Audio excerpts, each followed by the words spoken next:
муассисаи давлатии телевизиони кӯдакону наврасон Баҳористон дар ҳамкорӣ бо Кумитаи ҳолатҳои фавқулодда ва мудофиаи гражданӣ назди ҳукумати ҷумҳурии Тоҷикистон ва созмони хайриявии ҳусни ҳамҷавор яъне Good Neighbors дар Тоҷикистон бахшида ба рӯзи байналмилалии муҳофизати кӯдакон ва таъсисёбии 25-солагии Кумитаи ҳолатҳои фавқулодда ва мудофиаи гражданӣ назди ҳукумати ҷумҳурии Тоҷикистон озмуни телевизионии расомони Наврасро таҳти унвони «Мо кӯдакони хушбахтем» эълон менамояд.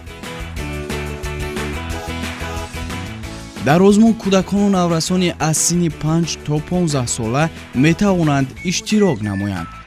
рӯзи охирини қабули расмҳо 24 май.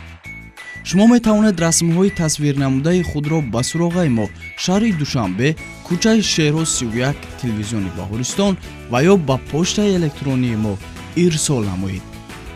рақамҳо барои тамос 221 95 24 ва 908 85 38 48. ғолибон бо тӯҳфаҳо қадрдонӣ мегарданд.